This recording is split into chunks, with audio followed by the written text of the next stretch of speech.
Ойланып көрші, сен Майнкрафт ойыннан әртүрлі серверлерге кіріп ойнағың келеді, бірақ та олардың ешқайсысы жұмыс жасамайды.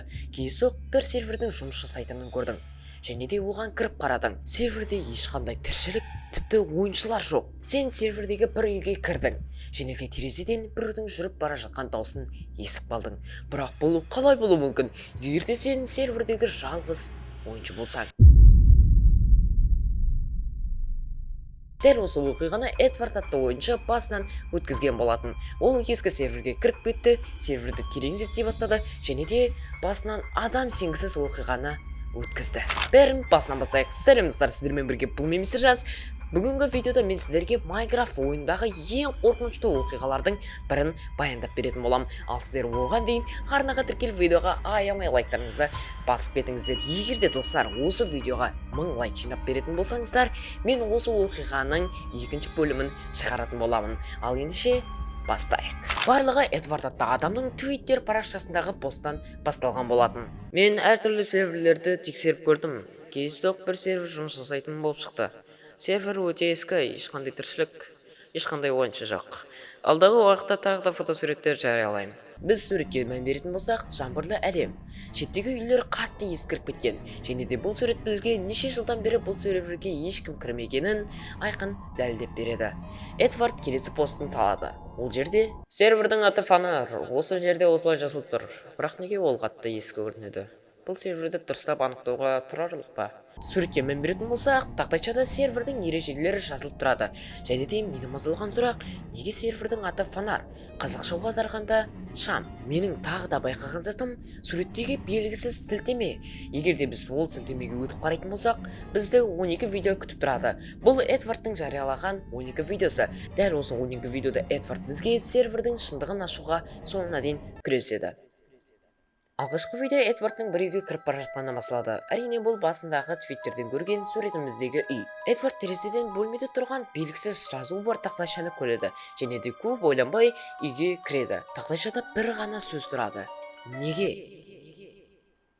Эдвард оған аса қатты мән бермейді, және де қасында тұрған сандықты байқап, оны ашып қарайды. Сандықта аса қатты керекті заттар болмады, тек қана ол жерде бір ғана кітап тұрған болатын. Эдвард кітапты алады, және де Эдвард дәл осы кезде даладан біреудің жүріп бара жатқан даусын естіп қалады.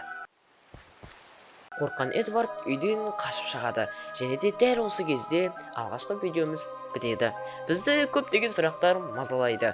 Бұл тақтайшаны кім қойды? Үйдің иесі қайда? Және де ең басты сұрағымыз, Эдвардтың сандықтан алған кітабында не жазылған?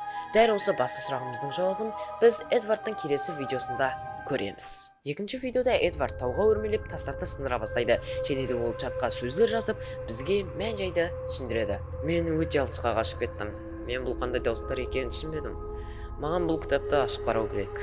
Ол тағы тастарды сындырып алдыға жылжиды, және де ақыры дегенде кітапты ашады. Уэллдің кітабы. Алақай, біз жаңа сервер аштық. Мен асығып тұрмын тез серверге кіруге. Қазанның 20-сы 2013 жыл. Эдвард тағы да чатқа сөздер жазады. 2013 жыл бұл өте бұрын болған. Яғни сервер өте ескі. Бірақ неге бұл сервер қазіргі Майнкрафттың 1.10 версиясында қалай жүр? Эдвард кітаптың келесі бетін ашады. Ой құдайым, мен бұл кітапты енді таптым. Осыдан 1 жыл бұрын олар менен кітабымды ұрлап еді. Неге олар кітабымды ұрлады? Келесіде тек метке сенем. Жоқ, бұл шындық болуы мүмкін емес. Жоқ. Ал кейін Эдвард кітаптың соңғы бетін ашады. Ал ол жерде ай бітпеңіз, бірақ бұл серверде тағы біреу бар.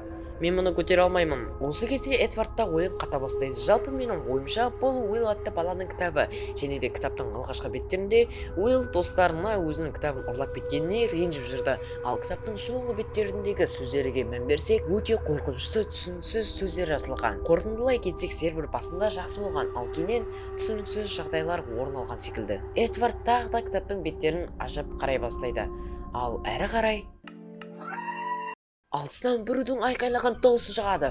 Бұл Майнкрафттың дауысы болуы мүмкін емес. Ал осы жағдайдан кейін Эдвард Twitter парақшасына пост жариялайды. Ал ол жерде бұл айқайлаған дауыс әлі менің миымда қалып қойды.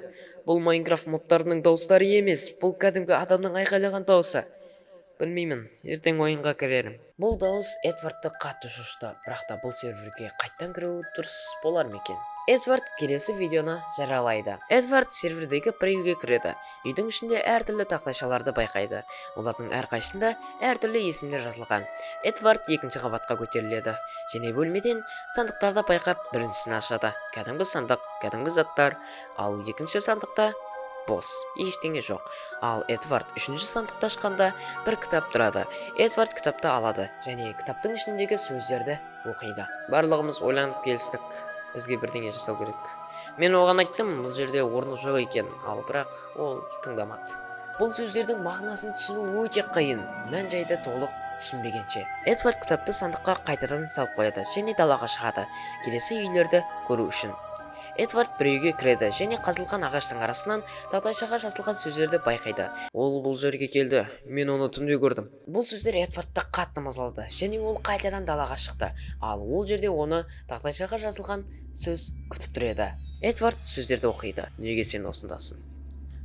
Қатты қорққан Эдвард жан-жағына қарай бастайды, ал дәл осы кезде біздің видеомыз аяқталады. Қорытындылап кетейік, видео басында көргендеріміздей Эдвард екі қабатты үйге кіреді және де оның бірінші қабатында әртүрлі тақтайшаларға жазылған есімдерді байқаған болатын. Киви, Джордж, Вилл, Тайлер, әрине бұл есімдер бізге алғашқы кітап оқыған видеолардан таныс. Бірақ ең қорқыныштысы, соңғы тақтайшада ешқандай да есім жоқ. Тек қана ол әдетте осында отыратын еді деген сөздер ғана. Бірақ мені мазалаған сұрақ, алғашқы кітаптардағы Мэтт қайда?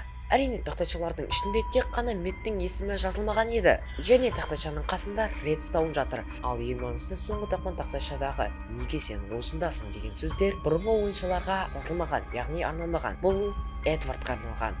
Бұл дегеніміз, бұл серверде Эдвардтан басқа тағы да бір құбыжық немесе ойыншы бар. Достар, сіздерге видео ұнады ма? Әрине бұл соң емес. Егер де сіздер дәл осы видеоға 1000 лайкты жинап тастайтын болсаңыздар, мен дәл осы оқиғаның екінші бөлімін шығаратын боламын. Сіздер арнаға тіркеліп, видеоға лайктарыңызды аямай басыңыздар. Бұл біз үшін үлкен қолдау. Ал енді келесі видеоларда көріскенше.